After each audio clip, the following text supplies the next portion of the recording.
All right, Luca Nation, episode 605 of Lucas, Tigers, and Bronzo My. Hopefully it's a good one for you guys. Got a great play for you. I know Cage does as well. Maybe a few topics here and there to discuss. One being, I just found out today, Zion actually has played more games than most people realize. He played 62 games last year. Almost a full year, a full season. Yeah. More than Kawhi. Right. Well, people who want to tell a negative story about Zion say that in his first 3 years, if he doesn't come back, he's going to play about as many games as Greg Oden. But it's not exactly fair because last year was the last 2 years have been kind of reduced seasons anyway. You know what I mean? So, you have bubble time and all the other fun stuff. So it's, it doesn't tell the whole story. But, he played a bunch last year, but he didn't play all of the year before that, and he didn't play any of this year, so... Right. I didn't get play any of this year. Yep, but he 62 out of 72 games last year. Almost a full season. Yep. Yeah. No, you'll get no argument from me. Zion is approaching oversold. But he hasn't been sold off as much. Not on the high-end cards. Yeah, on the little stuff and, maybe like the hoops and all that and the chronicles. But the high-end stuff, I think it's because of who bought him initially. Shine is a big investor in Zion. We had Patrick Bet-David on. He talked about how he has a big Zion collection. I think it's because of who holds Zion that high-end stuff hasn't come down. I agree. I think you're right. And then it's scary because of the low-end stuff that has come down. We talked about Ja, and Ja's played about as well as anybody could expect to play. And you mentioned yesterday how Ja's silver really hasn't done much as far as going up commensurate with his, MVP type of performance this year. And, even when he has these high-scoring games. So if the high-end stuff hasn't come down and the low-end stuff is not going to move, even if Zion comes back and starts dunking on everybody's head, what's a girl to do? Eat chicken parm. Chicken parm, you taste so good. I like chicken parm, but I'm on my mint collective diet. That's it. I'm just now that people need to see you weeks. In public, you need to starve yourself. Well, people see me every day. I'm on YouTube literally every day, but it's just I can kind of hide it. I wear suits. You were gifted a pretty face. I was. That is true. I definitely was gifted a pretty face. But yeah, listen, it's fun stuff. I got to tell you. I've actually seen, the picture they used for Mint Collective. It was like you 10% body fat, shredded. I think Pudgy Cage is, don't take this the wrong way. I think he's more endearing. I think the fans like him more. He's cuter. He's more like a teddy bear or Santa Claus. I appreciate that. That picture was a headshot that I took in 2018, so not that long ago. Before COVID, no one wants to hug DK Metcalf. That's not fun. Yeah, I understand. They want to hug Santa. They want to sit on Santa's lap. I hear it. All right. So, what is Zion your play, or are you just pointing out that Zion? Okay. All right. My play's awesome, man. It's a play that it's vintage. It's baseball. It's a goat, and it's a guy that I think some people know, but if they get some time, I would recommend they look into this guy's life, because what he's done off the field has been drastically better than what he's done on the field. Wow, I can't wait to hear this. Let me just give you some stats of what he's done on the field first, okay? Mm-hmm. So do you know this guy, Rod Carew? Never heard of him. Hall of Famer, Rod Carew. You know who else is Jewish? Hall of Famer, Rod Carew. Are you giving him? Are you giving him this play because he's Jewish? No, definitely not, because he's Jewish. So 3,000 hits, 3 batting average of 328, 18-time All-Star, 7-time AL batting champion, to the point where now the batting title is called the Rod Carew title. It's the batting title is named after him. So let me tell you a little story. I bet a lot of people don't know this story. So he's from Panama, first off. And he had a pretty tough childhood, man. He was one of those kids that his dad beat him. And when he entered into the big leagues, he wanted to help kids, right? So he created this whole mentorship program so they didn't have to feel the pain that he felt growing up. Mm-hmm. So he mentored hundreds and hundreds and hundreds of kids. And one of those kids was named Conrad Ruland. So this kid, when he met Rod Carew, like went home, told his mom, said, "Mom, I met Rod Carew. Like this was his hero, you know." And that's it. Nothing crazy. That guy he mentored ended up becoming a professional football player. Conrad Rowland. You could look him up. Went on to play for the Jets. He was like a journeyman NFL player. You know what I mean? Mm-hmm. And one of these times when he was training, he got like a crazy migraine, one of those like aneurysms behind his eye, and had to be taken to the hospital. At the hospital, they tried to revive him, do an operation. Nothing worked. And they gave the family, they said, we got to pull the plug, but he was an organ donor. So they had 4 days to kind of like harvest the organs and find a recipient. At the same time this happened, Cage, this is a guy that Carew mentored. Carew was playing golf. He was on the first hole, and he had a heart attack. Fell over, and just because he was on the first hole, he was able to get resuscitated. If he was on the third or fourth hole, no one would have found him. And they took Carew to the hospital. The organs that this guy, Conrad, gave away were to Rod Carew, who needed a new heart because he had a heart attack. Some 20 years later, 15 years later, after he mentored this kid. Wow. It's pretty cool. That is pretty cool. That's a story I didn't know. I never thought we would say the words harvesting organs on our show either. But it's a pretty crazy, show. It's pretty OJ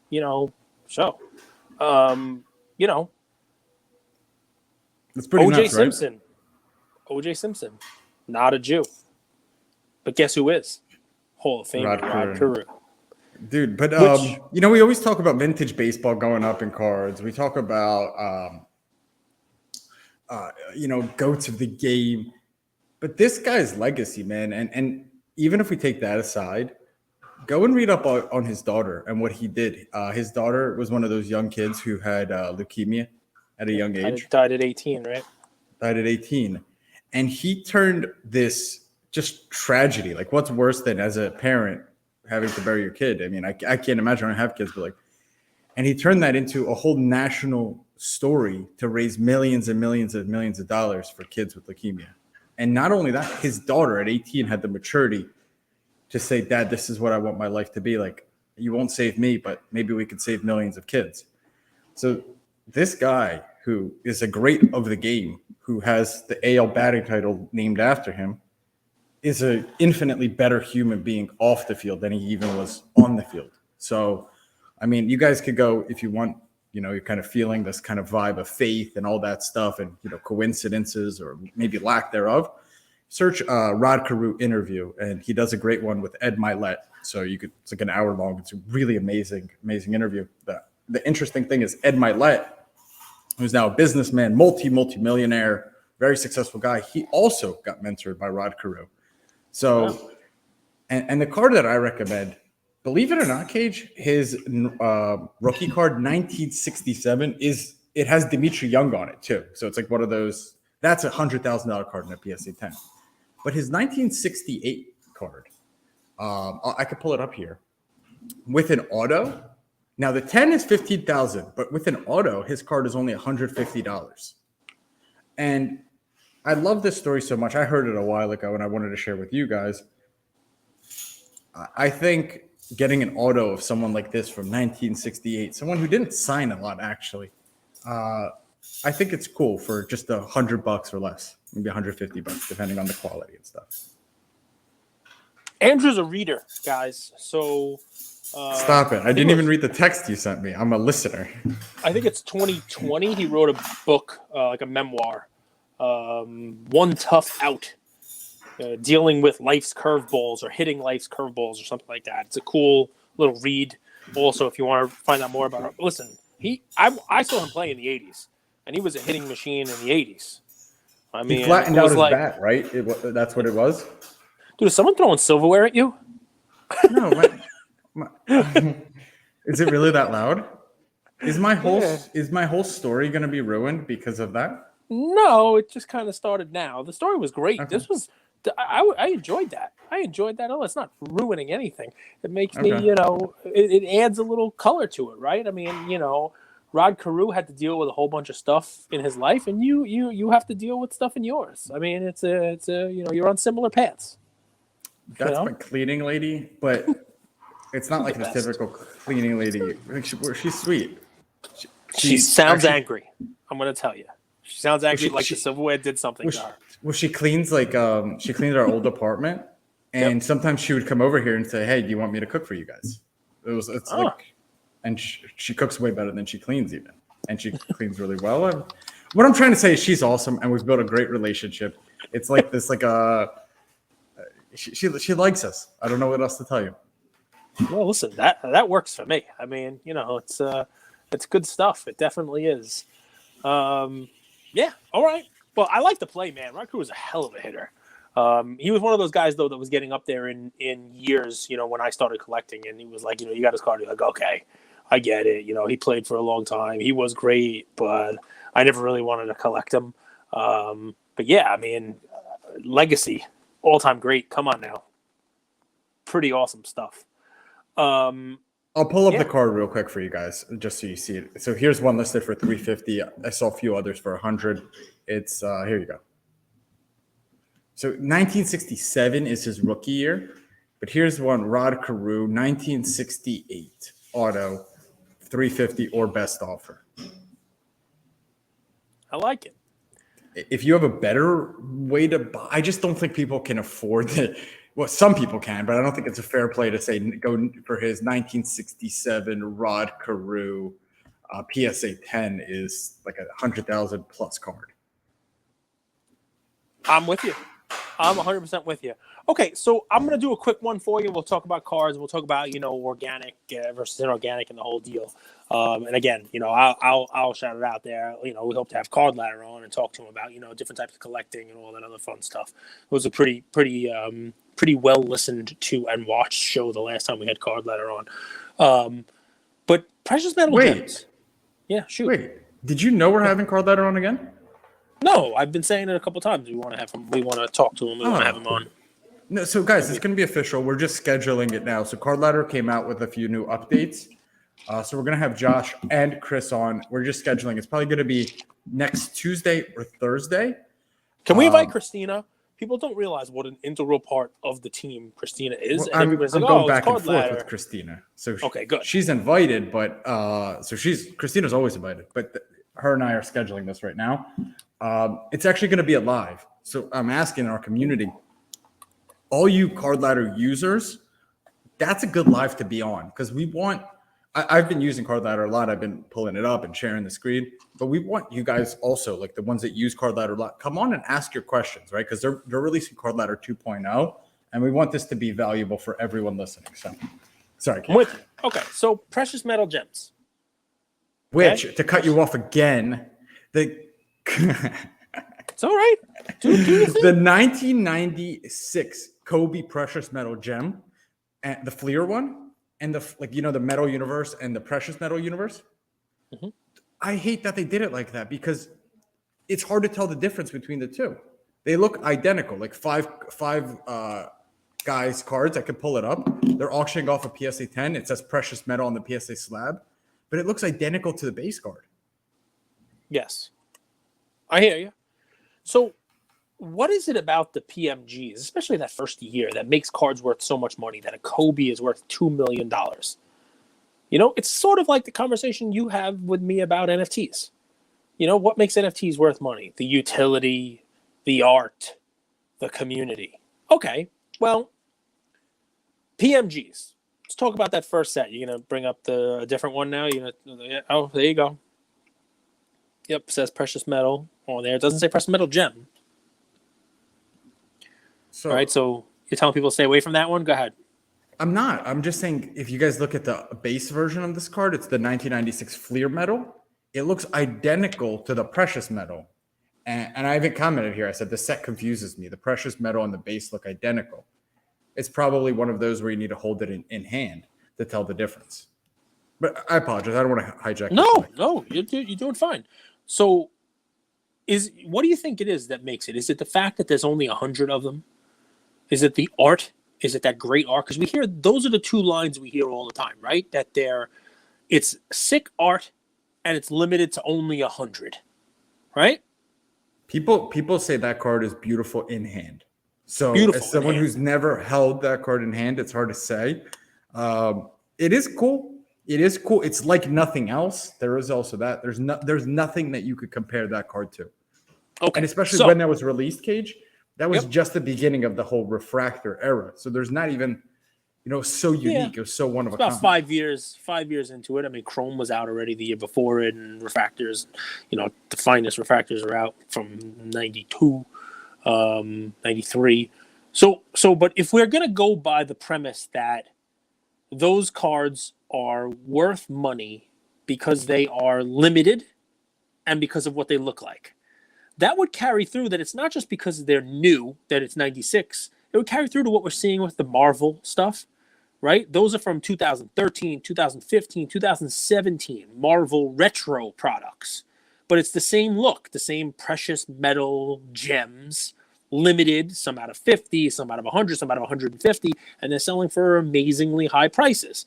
Because that would make sense. It's not just that it's 96, it's that it's a rare collectible with crazy art, and it's numbered. It's got that precious metal art. So I bring to you guys, look up the Fleer Retro. If you want to pull one up, Andrew, you could just type in it's 2012, but you don't have to type that in eBay. Just type Jerry Rice PMG /100, /100. And the one that I'm looking at will pop up. Okay? So let's see. Say that one more time, I apologize. Jerry Rice PMG, the /100. All right. Dude, I have a feeling that football is gonna do something. This is a sick card. 349? Okay, now there you go. So that card looks exactly like the 1997 version. Looks exact, and there is a precious metal set, red, you name it. But what you're pulling up, which you haven't shared it yet. What you're pulling up is actually a 2012 Fleer Retro. You can click on the second. Picture, and on the back bottom right, you'll see where it says 2012 Fleer Retro. Creepy. He's smiling. Go all the way bottom right.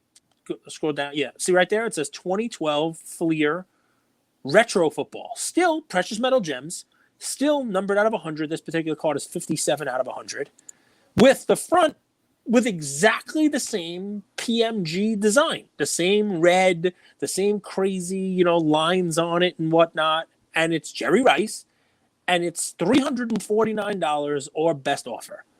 So, guys, and there's a green one, and you're looking at it. Thank you. You went to my next one, and that's $600.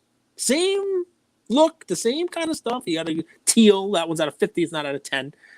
Point is, right? By the time these were made, it wasn't, licensed. And you notice he's in his college uniform. That takes it down a peg, right? It does. It takes it down a peg. I mean, you got to give credit, Cage, to look at how beautiful the backdrop is. It's like, you're right, and I am giving credit. And if we're all gonna come into this and say that the backdrop and the artwork and everything is what makes and the fact that they're limited out of the one you just showed out of 50 and the one that I showed and you showed first out of 100, it's exactly the same. Now it's not the first one. It's not from 1997. But if the qualities that we're looking at are limited, numbered, real limited quantity with this sick artwork that you pointed out, somebody says it's like no other art. It's like no other card in hand. Well, here it is. Here's another one. And I pulled Jerry Rice, guys. He's actually one of the more expensive ones, right? That one, if you click on, is the 1997 Metal Universe one, but you don't have to click on that. So he has ones that are from 1997. You can look. They're much more expensive. That's not it. But you can put up the 1997 football PMGs, and you'll see they sell for a lot of money. This is sick, Cage. This has Spider-Man in the back. Yeah, pretty clear. Pretty cool, right? Because he was like Spider-Man. Funny, right? You don't like the Spider-Man on there?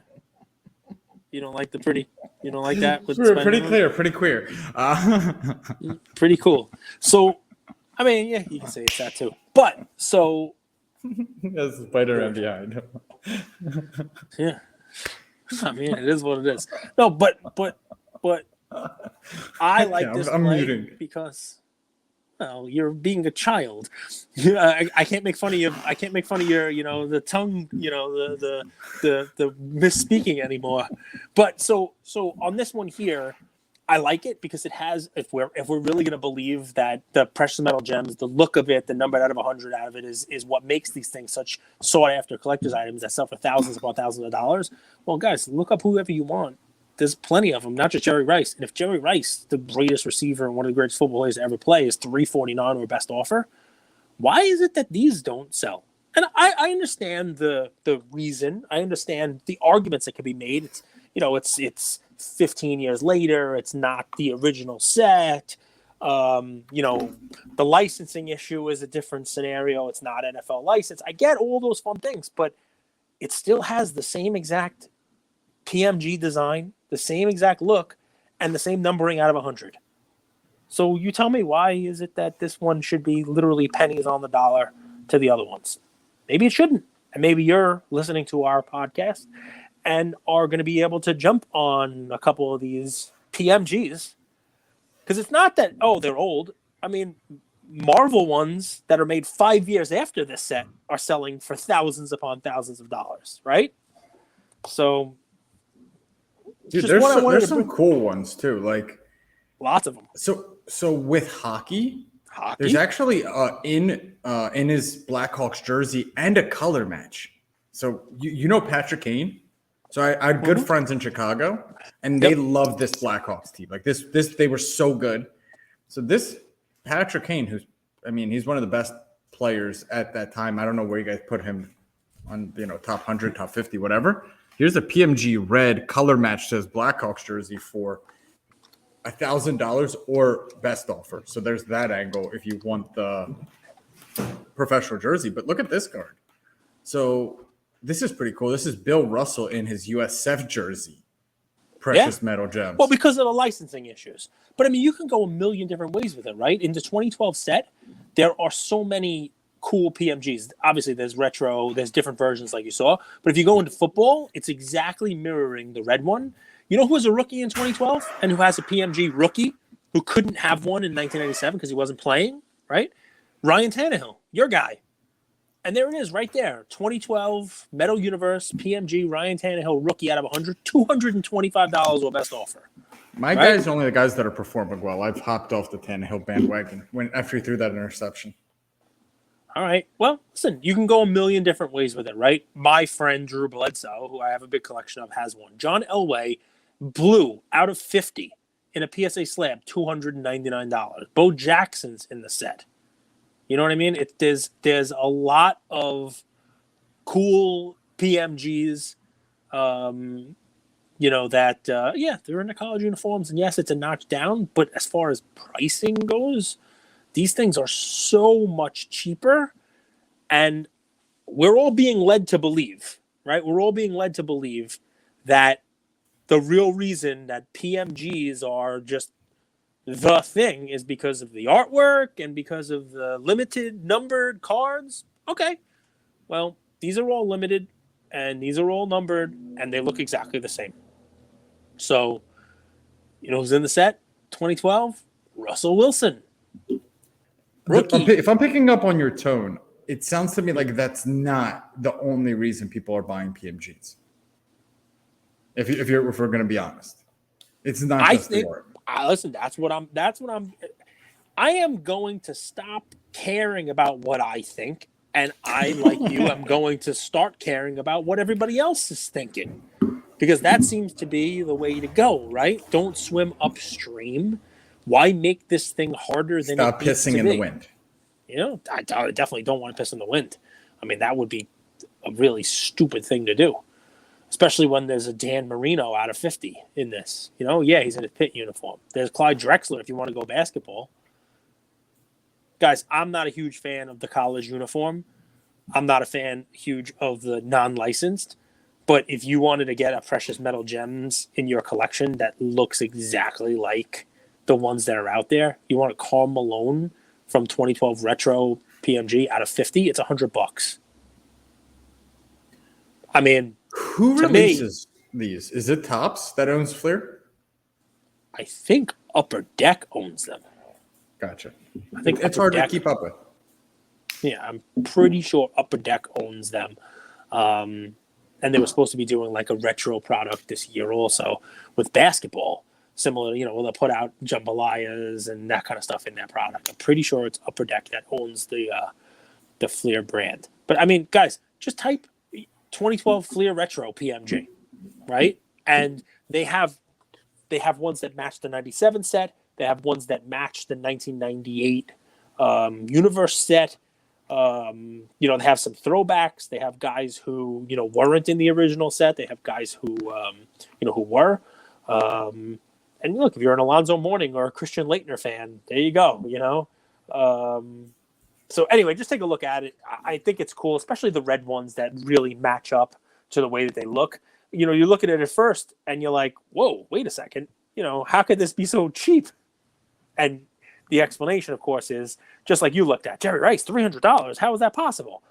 Because you think at first look that it's the 97 set because it's exactly the same. It looks exactly the same, but it's just a 15-year later edition. And you're not saying this is going to be a $2 million Kobe, but No. For people who feel that they want to own a PMG that also has some upside potential, but it's the art that we're buying it for. You have so many of your favorite players to choose from at an affordable price point. Correct. And they're numbered, right? So it's still a rare way to, participate in the PMG phenomena, right? You wanna be involved in it? Buy yourself a Brock Osweiler precious metal rookie. No, don't do that. I mean, it's only going to cost you $20, but still, don't do it. But yeah, I'll tell you guys. There's been a lot of good publicity recently for Mitch Trubinsky, but you brought up Osweiler. I don't know why I thought of Trubinsky, but people are saying he's better than a lot of the quarterbacks in this upcoming draft, and he could see himself. People see him being a starter in the league maybe next year or a good. This is not the strongest, quarterback class in a while.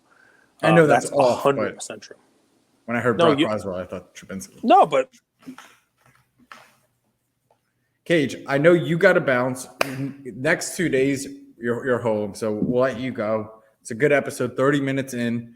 Really awesome game I'm looking forward to tonight is Bucks Heat. I'm excited for that. Got to give a shout out, Lefko, on TNT Tuesdays. It's a pleasure tuning into him. He does a good job. So I don't know if you guys know this. He does the NBA on TNT show every Tuesday. Dwayne Wade, Shaq, and Jamal Crawford. They do a good job, man. And it's cool to see one of our own, a hobbyist, so to speak, with a Kareem 8, not a Kareem 8.5. Let's not forget that. Who knows if he still has it? You never know, But yeah, he does a good job. They're funny. Those guys are funny. It's definitely fun watching the games and their little commentary on there. So it's definitely enjoyable. But yeah, love and life. Enjoy, guys. That's 605 episodes. Woo! It's a lot.